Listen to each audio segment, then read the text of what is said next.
Selamat datang di Alur Donghua. Kali ini Mimin akan cerita novel The Crown, Emperor of Eternity. Sebelum mendengarkan, jangan lupa subscribe, like, komen, dan share ya, biar Mimin tambah semangat. Selamat mendengarkan.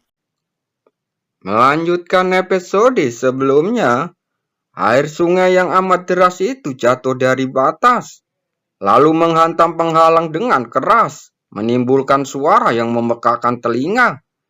Akan tetapi, saat menghadapi benturan yang begitu dahsyat, penghalang yang tampak setipis kertas itu sama sekali tidak menunjukkan riak sedikit pun, dan mampu menahan gaya sebesar itu. Saat Wangseng jatuh ke penghalang, ia langsung menyemburkan darah. Rasa sakit yang menusuk dari punggungnya hampir membuatnya pingsan. Sebelumnya, dia memaksa batu nisan itu menghantam dirinya.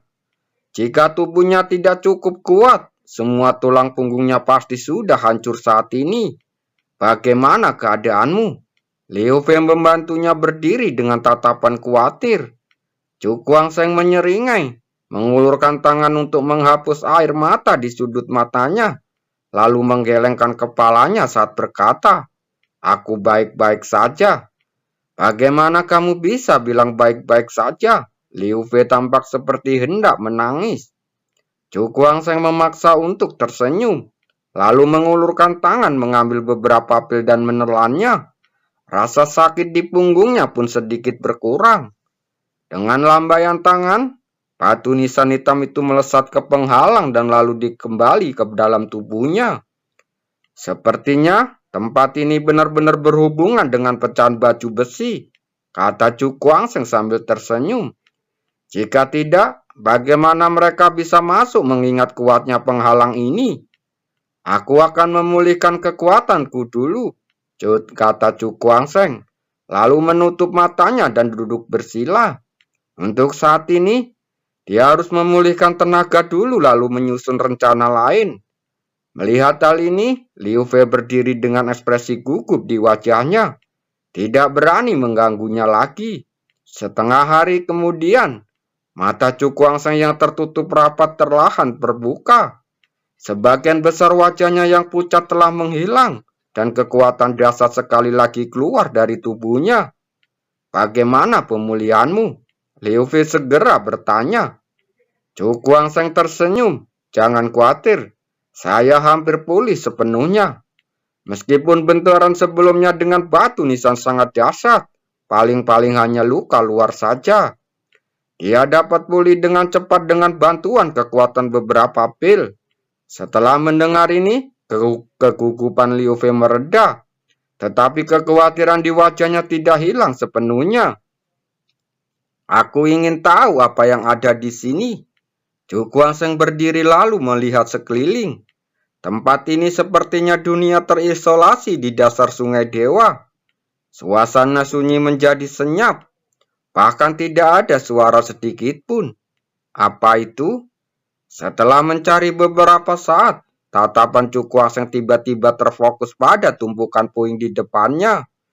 Liu Fei menggelengkan kepalanya. Sebelumnya, pikirannya sepenuhnya terfokus pada Chu Guangsheng. Jadi, meskipun setengah hari telah berlalu, dia masih belum tahu tentang tempat ini.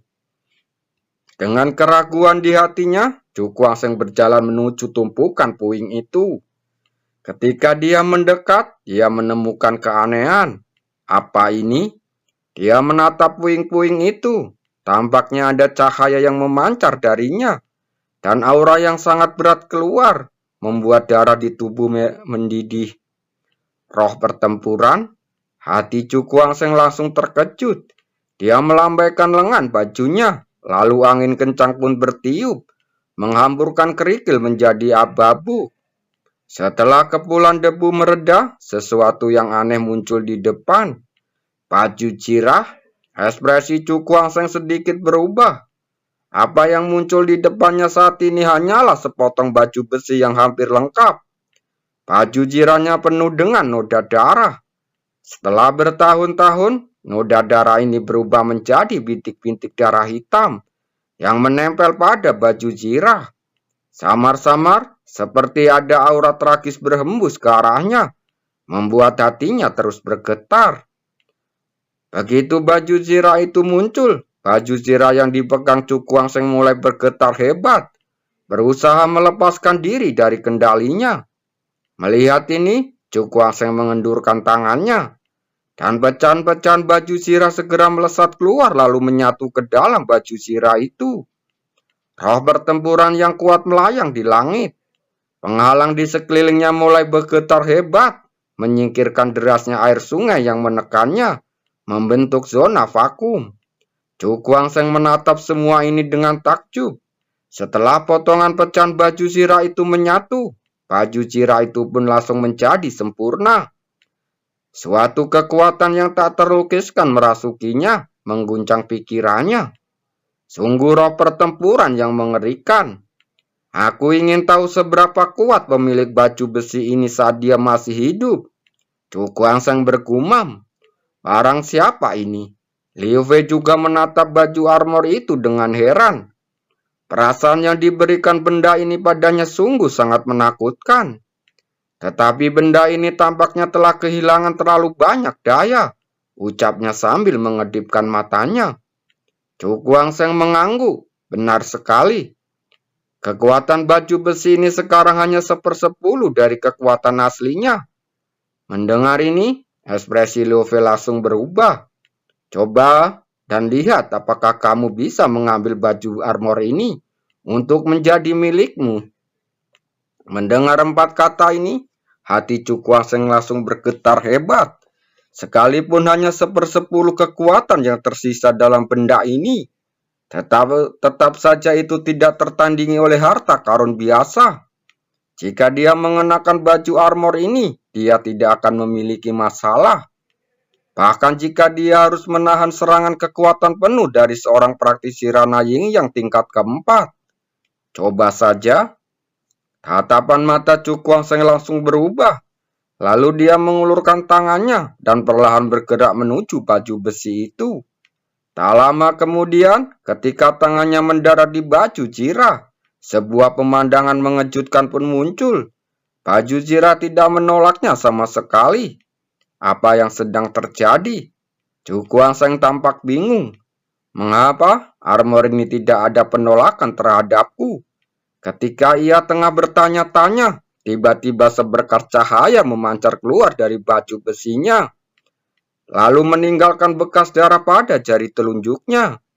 Adegan yang tiba-tiba ini mengejutkan Cukuang Seng. Namun saat berikutnya, matanya perlahan melebar. Karena setetes darah mengalir dari jarinya, lalu menyatu dengan baju armor itu. Tubuh Cukuang Seng langsung bergetar. Dia merasakan hubungan aneh antara dirinya dengan baju armor itu.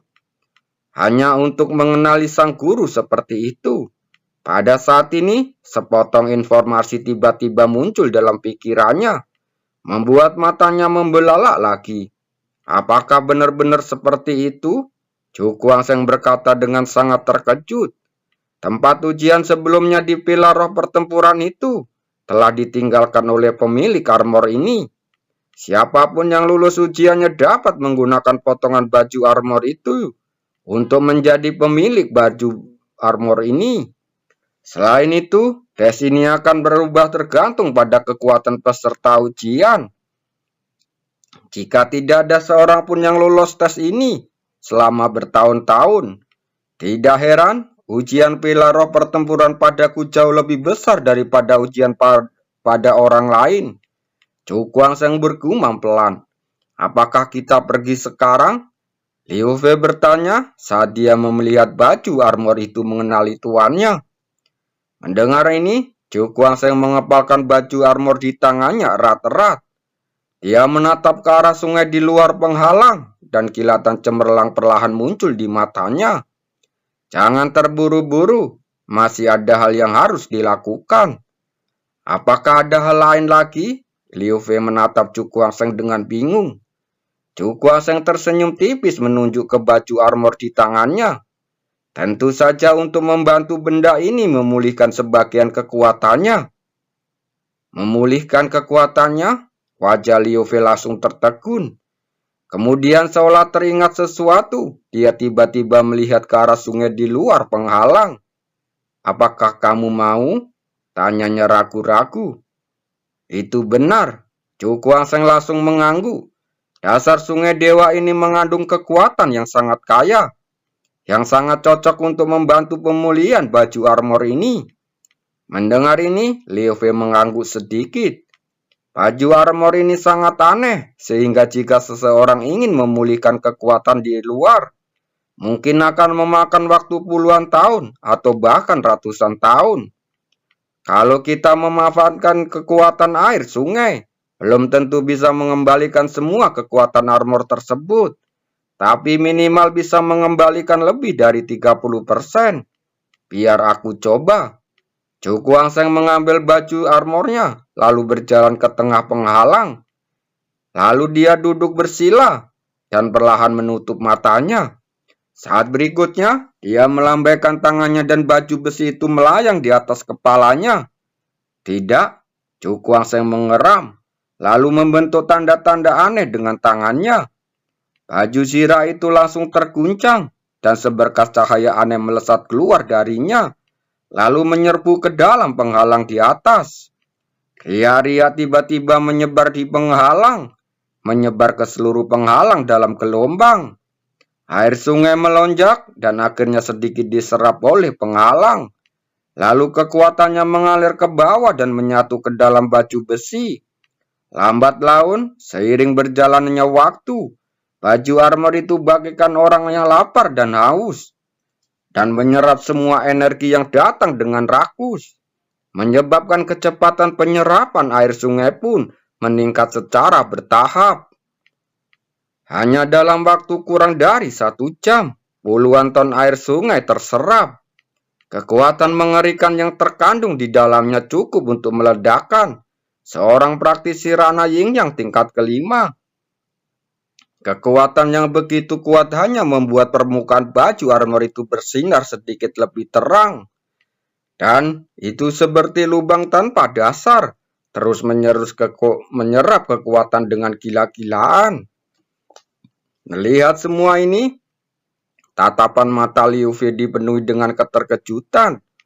Harta karun langka kuat macam apa yang dimiliki baju armor ini, hingga mampu menyerap begitu banyak kekuatan. Pada tingkat ini, bahkan jika seluruh sungai dewa terserap bersih, tetap saja tidak akan terisi terpenuh. Cu Kuangseng cukup terkejut. Dia telah meremehkan kekuatan baju armor ini. Bagaimanapun juga, apa yang terjadi dari dinasti Tianyun selalu merupakan kekuatan dahsyat yang mengendalikan seluruh tanah terlantar. Sebagai seorang jenderal yang mengendalikan semua pasukannya, kekuatannya yang mengerikan semasa hidup mungkin sulit diperkirakan.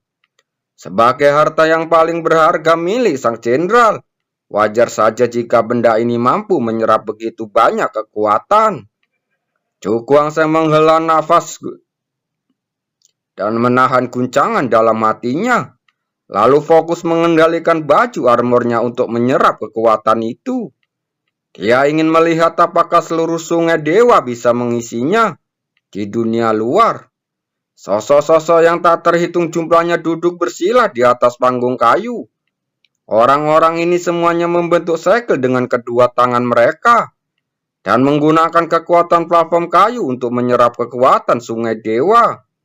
Dan di atas kepala mereka ada bola cahaya besar yang terkondensasi.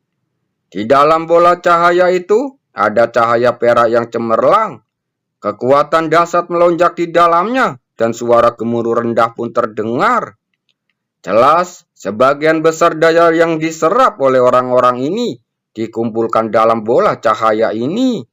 Ketika saatnya tepat, mereka akan mampu menyerap kekuatan dalam bola cahaya untuk meningkatkan basis kultivasi mereka. Namun, ukuran bola cahaya ini terkait dengan kekuatan masing-masing orang. Semakin kuat kultivasi seseorang, semakin besar bola cahaya yang terkondensasi di atas kepalanya. Dan semakin besar pula kekuatan yang akan diserapnya. Di atas bola-bola cahaya ini, yang terbesar tidak diragukan lagi adalah Yun Hayu dan Jin Yanmi. Kultivasi kedua orang ini telah mencapai tingkat keempat rana yin yang. Bola cahaya yang mereka padatkan berukuran 100 kaki, dan kekuatan yang beriak di dalam sungguhnya mengejutkan. Beberapa hari kemudian, seseorang berkata, dan orang-orang yang hadir membuka mata mereka satu demi satu, lalu menatap bola cahaya di atas kepala mereka dengan ekspresi berapi-api.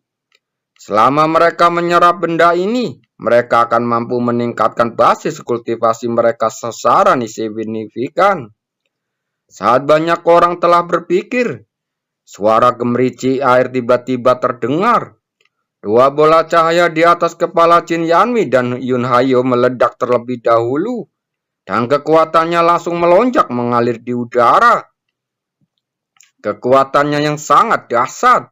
Jianwi menatap kekuatan itu dengan penuh kegembiraan. Jantungnya berdetak kencang.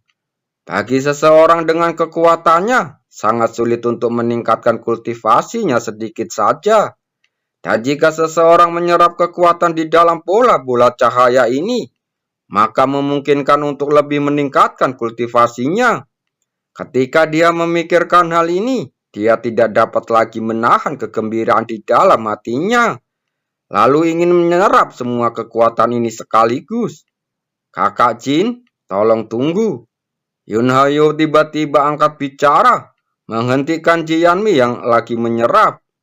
Jianmi mengerutkan kening tanpa agak tidak puas. Sebagai tanggapan, Yun Hayo tersenyum tipis lalu berkata dengan ekspresi bingung, "Saudara Jin, apakah kamu tidak ingin mendapat lebih banyak kekuatan?" Mendengar ini, Jianmi tertegun sejenak lalu bereaksi cepat. "Kamu ingin merampok kekuasaan orang lain?"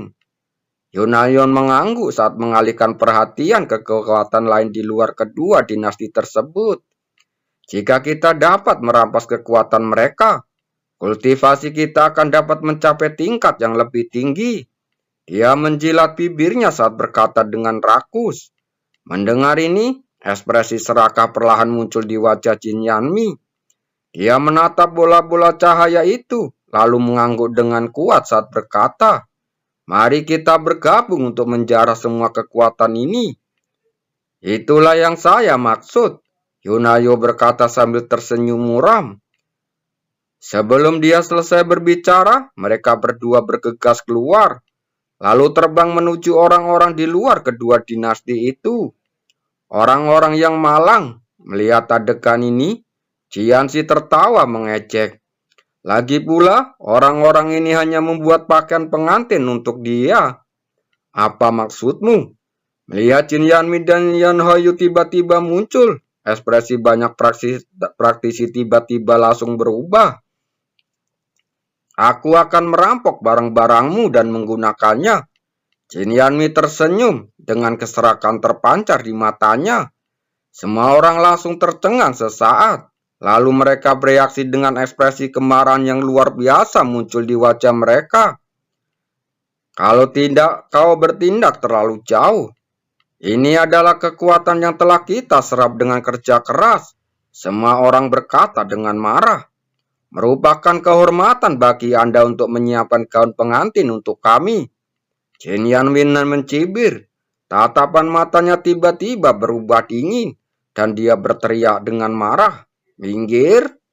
Teriakan itu bagaikan guntur, membawa kekuatan dahsyat yang tak tertandingi yang langsung menyapu, menjatuhkan ratusan orang dari panggung batu yang jatuh ke sungai dewa di bawahnya. Saat dia bereaksi, Yun Hayo juga melancarkan gerakan beruntun, meledakkan satu demi satu praktisi dalam sungai ilahi. Tiba-tiba teriakan terdengar di mana-mana. Dalam waktu kurang dari setengah jam, semua orang yang berada di panggung kayu itu terhempas dan terjatuh ke sungai dalam keadaan berantakan. Sekelompok orang idiot. Yun Hayo tersenyum dingin.